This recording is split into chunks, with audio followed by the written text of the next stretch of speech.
Big TV భక్తి సమాచారం WhatsApp ఛానల్లో జాయిన్ అవ్వండి. అన్ని విశేషాలు ఎప్పటికప్పుడు తెలుసుకోండి. మనిషి మనసులో మార్పు రావాలి, సమాజం గురించి ఆలోచించాలి. అది నిజమైన ధర్మం సుమా. అప్పుడు మాట్లాడాడు సమాజ సేవ గురించి. కాబట్టి విడువరు మలమూత్రంబులర్హంబు కానిచో అధిప అతిథి భోజన శిష్టాన్న భోజులు కెరివిచ్చి తగిన వారలకు ప్రదక్షిణముగా నరుగుదురు నడపుదురు సత్య ఆజ్యవములు. ఎప్పుడు నిజమే మాట్లాడతారు. రుజుత్వం ఏది మాట్లాడారో దాన్నే పాటిస్తారు తప్ప ఒకటి చెప్పడం ఒకటి చెయ్యడం ఇంకొకటి చెప్పడం ఉండవు. సత్యము చెప్తాడు, ఏది చెప్పాడో అదే చేయడానికి ప్రయత్నిస్తాడు, అదే చేస్తాడు. అది రుజుత్వం. అలా ఉంటారు. అలాగే శరణు సొచ్చిన కాతురు. ఎంత తప్పు చేసిన వాడు కానివ్వండి, అయ్యా నన్ను క్షమించండి అన్నాడు అనుకోండి, అంతే మర్చిపోతాడు, వదిలిపెట్టేసి కౌగిలించుకుంటాడు, పరమస్నేహ భావనతో ఉంటాడు. క్షమించండి అన్నాడు అనుకోండి, అంతే, ఇక పట్టించుకోండి. అది గొప్పతనం. కాబట్టి శరణన్న వారిని కాపాడతాడు. సురతగుప్తి పరులు, దీని గురించి పెద్ద వ్యాఖ్యానం చేయక్కర్లేదు. ప్రతివారు పెళ్లి చేసుకుంటారు, సంతానాన్ని కంటారు.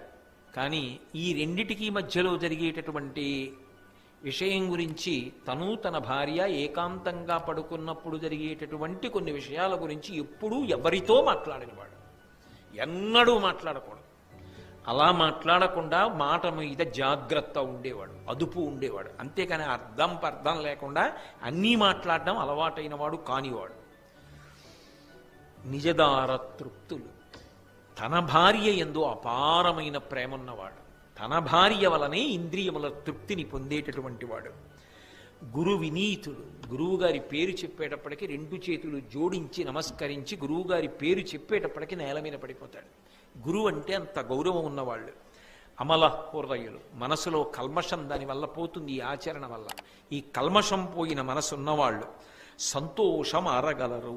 ఇటువంటి వాళ్ళు ఎవరున్నారో వాళ్ళు సాధు పురుషులు. వాళ్ళు ఎక్కడున్నా సంతోషంగా ఉంటారు. అలాంటి వాళ్ళు ఎక్కడుంటారో అక్కడ కూడా సంతోషంగా ఉంటారు. కాబట్టి ధర్మరాజా, అటువంటి వారు సాధు పురుషులని గుర్తుపెట్టుకో. అంటే ధర్మరాజు గారు ఒక ప్రశ్న అడిగాడు. చాలా బాగుంది మీరు చెప్పింది తాత, కానీ తాతగారు ఇవన్నీ పాటించేవాళ్ళు కొంతమంది ఉన్నారు, కానీ వాళ్ళకి ఏదో రోగం వస్తూ ఉంటుందే, వాళ్ళు బాధపడుతుంటారే శారీరకంగా. అంత ధర్మం పాటించేవాడు, అంత మంచివాడు, ఆయనకి అనారోగ్యం రావడం ఏమిటి? ఆయన దగ్గర ఎక్కువ డబ్బు ఉండదు, ఆయన పెద్ద ఐశ్వర్యవంతుడై ఉండడు, ఏదో రెక్కాడితే కానీ డొక్కాడదు, అలా జీవిస్తూ ఉంటాడు. అధర్మాత్ముడు ఉంటాడు, వాడు దీర్ఘాయుర్దాయం పొందుంటాడు, వాడికి ఆరోగ్యం బాగుంటుంది, వాడు మంచి పటుత్వంతో ఉంటాడు, వాడికి చాలా డబ్బు వస్తూ ఉంటుంది. ఏమిటి తాత ఇది లోకంలో విచిత్రం? మరి ఇంత ధర్మాత్ముడు సంతోషంగా ఉండాలి కదా, మరి ఇంత ధర్మాత్ముడు అలా ఉండకపోవడం ఏమిటి? ఇది ఒకటి నాకు ఆశ్చర్యంగా ఉంది తాత. మరి ఇలాంటి వాళ్ళు చాలామంది దేశంలో బాధపడుతూ కనపడుతున్నారు. సంతోషంగా ఉన్న వాళ్ళు చాలామంది ధర్మాత్ములైన వాళ్ళు కాకుండా ఉన్నారు. ఇలా ఎందుకుంది? అప్పుడు ధర్మ ఫలితం వ్యతిరేకంగా లేదా? భీష్ముడు నవ్వాడు. నవ్వి, ఒరే నాన్న, విత్తనము లేని అంకురం ఉన్నదా అని అడిగాడు. విత్తనము భూమిలో లేకుండా అంకురం వస్తుందా? మొక్క వస్తుందా? రాదు కదా. విత్తనం ఉంటే కదా అంకురం వస్తుంది. వాడు ఈ జన్మలో ఒకటి అనుభవిస్తున్నాడంటే అది గత జన్మ ఫలితం. అది సనాతన ధర్మమునకు ప్రాణప్రదం. వ్యాసుడు దేవీ భాగవతంలో కూడా ఇదే చెప్తాడు. ఎందుకని అంటే, నరహ పరతంత్రాణం పుణ్య పాపానుయోగత. గత జన్మలలో చేసిన పాప పుణ్యములు ఈ జన్మలో ఫలితాన్ని ఇస్తాయి. కాబట్టి గత జన్మలో ఏదో చేశాడు, దాని ఫలితాన్ని ఇప్పుడు అనుభవించేస్తున్నాడు.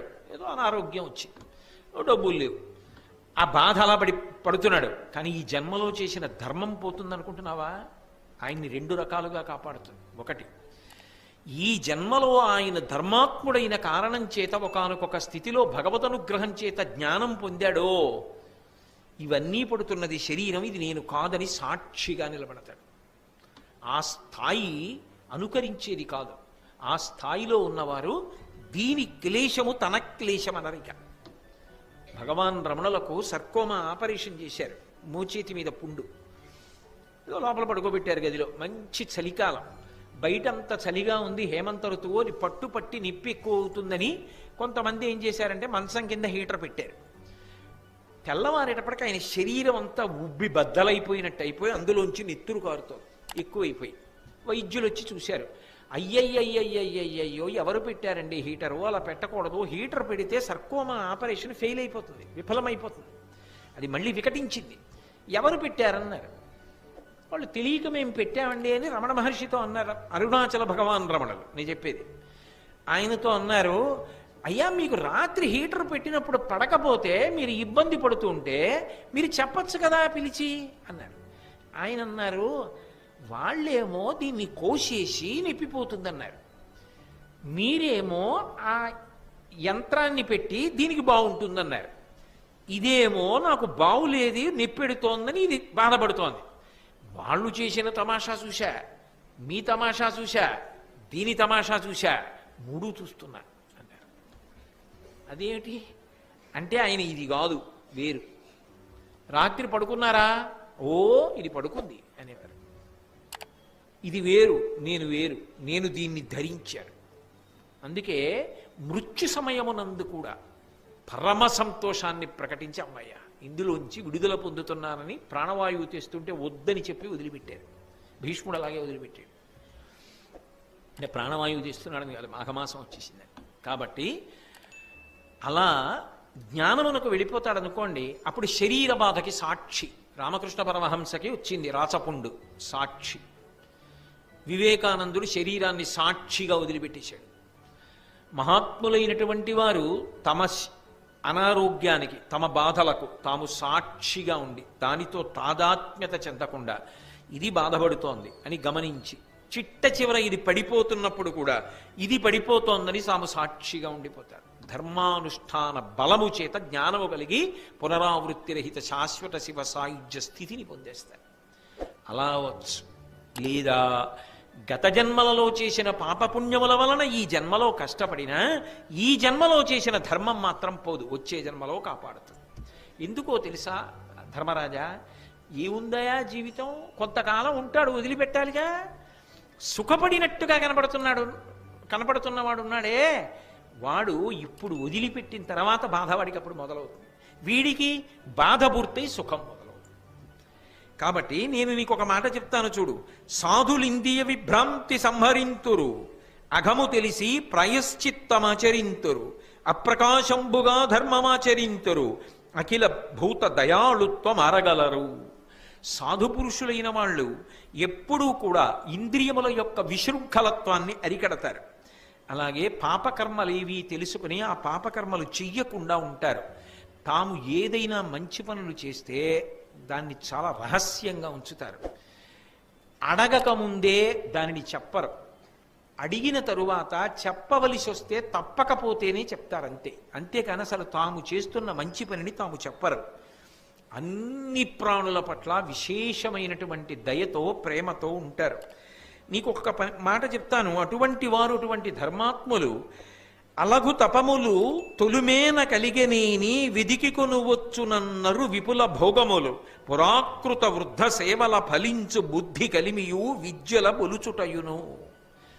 ఒక జన్మలో వాడు పెద్దల్ని సేవించాడు, గురువుగారిని సేవించాడు, తల్లిని సేవించాడు, తండ్రిని సేవించాడు, సమాజంలో పెద్దల్ని సేవించాడు, ఎంతో గౌరవంతో బ్రతికాడు పెద్దల పట్ల. వాడు తర్వాత జన్మలో ఏది పొందుతాడో తెలుసా? గొప్ప విద్యావంతుడు అవుతాడు. ఒకసారి వింటే వచ్చేస్తుంది, ఒకసారి చూస్తే వచ్చేస్తుంది. వాడు అంత గొప్ప ప్రజ్ఞాశాలి అవుతాడు. ఎక్కడి నుంచి వచ్చాయో తెలివితేటలు. అందరికీ అలా ఎందుకు ఉండదు? ఒకే తల్లి కడుపున కవల పిల్లలు ఒకే సమయంలో పుట్టినా ఒకడికున్న తెలివితేటలు రెండో వాళ్ళకు ఉండవు. ఎందుకు ఉండవు అంటే వాడు జీవుడు గత జన్మలలో ఏది చేశాడో దాని వలన అది ప్రాప్తిస్తుంది. పెద్దల సేవ వలన వచ్చేటటువంటి ఫలితమేమి? అపారమైన తెలివితేటలు, విద్యావంతుడు అవుతాడు. అలాగే తొలిమేన అహింసారుచి కలిగిన దీర్ఘాయువందు కారణభూతంబులు భువరా, ఇవి ఈ గుణములు లేమియు కీడులకును మూలంబరయన్. అహింసా ప్రవృత్తితో ఎవ్వరినీ కూడా బాధ పెట్టకుండా ఉండాలి అనేటటువంటి ప్రయత్నంతో, ఎప్పుడూ ఎవరిని బాధ పెట్టకుండా ఉండడానికే ప్రయత్నం చేస్తూ అలాగే జీవితం అంతా నియమం పాటించిన వాడు ఎవరు ఉంటాడో వాడు తర్వాత జన్మలో అనారోగ్యం లేకుండా ఆరోగ్యంతో దీర్ఘాయుష్మంతుడవుతాడు. అహింసావ్రతం పాటించాడు గత జన్మలోని గుర్తేమి, ఈ జన్మలో దీర్ఘాయుష్మంతుడై ఆరోగ్యంతో ఉంటాడు. అందువలన వాడు ఈ జన్మలో తప్పులు చేస్తున్నా గత జన్మ ఫలితం వస్తోంది వాడికి, ఇప్పటి ఫలితం ఒకప్పుడు అనుభవిస్తాడు తర్వాత. కాబట్టి అది జన్మ పరంపరలలో చేసినటువంటి పాపపుణ్యముల యొక్క ఫలితములు సుఖదుఖములుగా వస్తున్నాయి. నీకు ఈ దుఃఖం వద్దనుకుంటే ఇప్పుడైనా ధర్మం చెయ్యి. అంతేకాని ఇప్పుడు ధర్మాన్ని వదిలిపెడితే శాశ్వతంగా సుఖాన్ని ఉంచుకుంటానని మాత్రం అనలేవు, సాధ్యం కాదు. ధర్మమే శ్రీరామ రక్ష.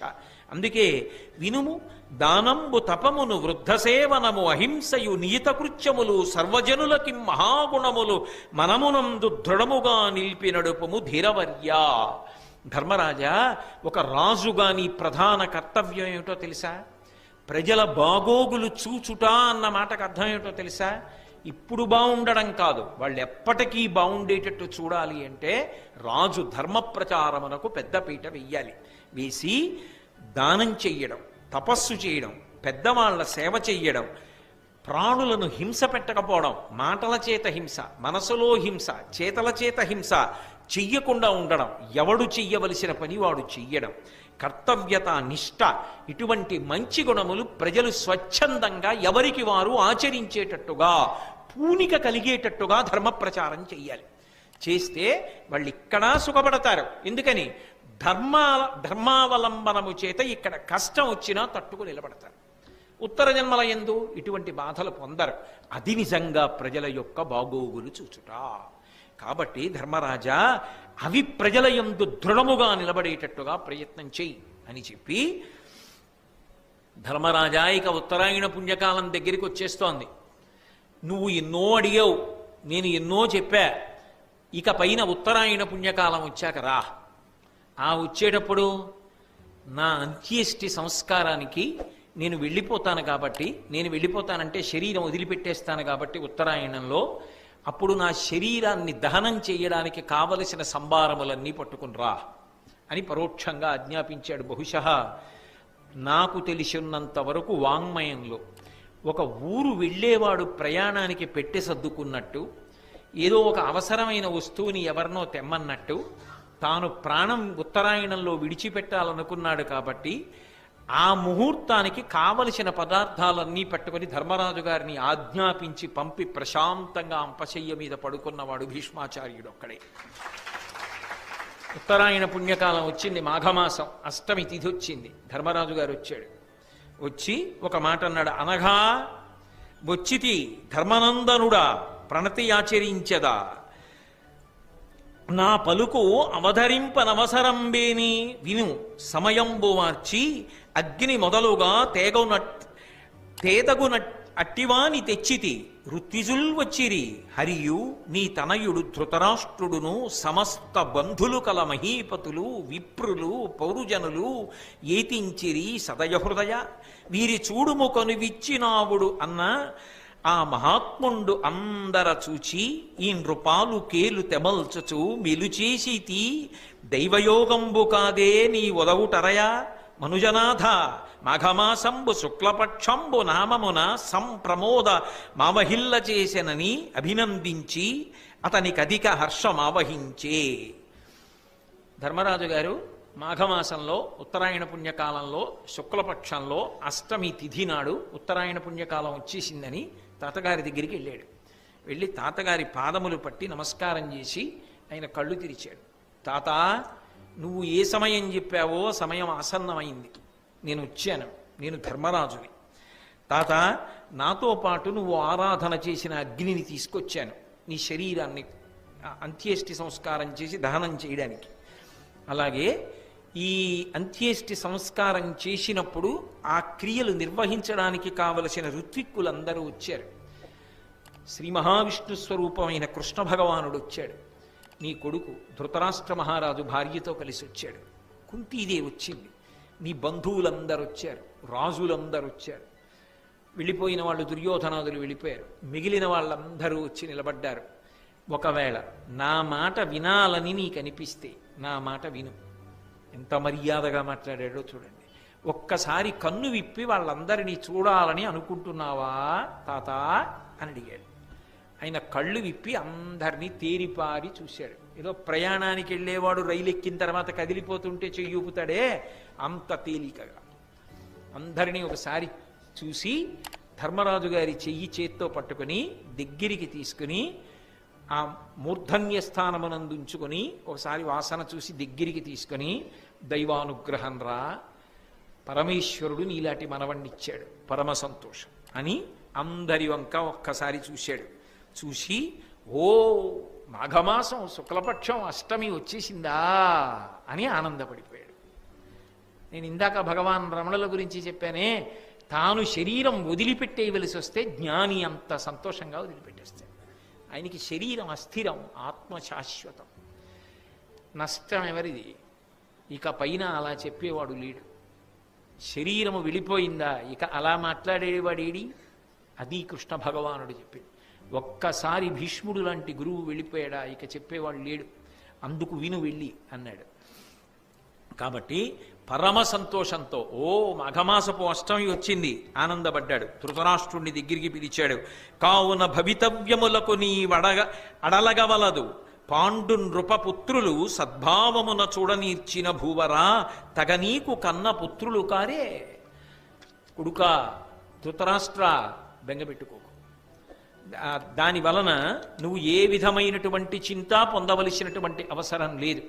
ఎందుకు పొందవలసిన అవసరం లేదు అంటావా? కారణం ఒక్కటే, నువ్వు చేయగలిగిన ధర్మం నువ్వు చేశావు.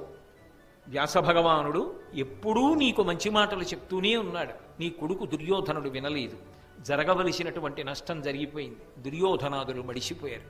ఇప్పటికైనా నీ కడుపున పుట్టిన బిడ్డలే పాండవులని అనుకుంటే నువ్వు సంతోషంగా వాళ్లతో కాలం గడపగలవు. వీరిన్ పరిపాలింపుము వీరల శుశ్రూష చిత్తవృత్తి ముదమునన్ కూరగా, ధర్మసుతునిపై కారుణ్యము కలిగి పనులు గరపము నిమ్మిన్. For more videos like this, subscribe Big TV channel.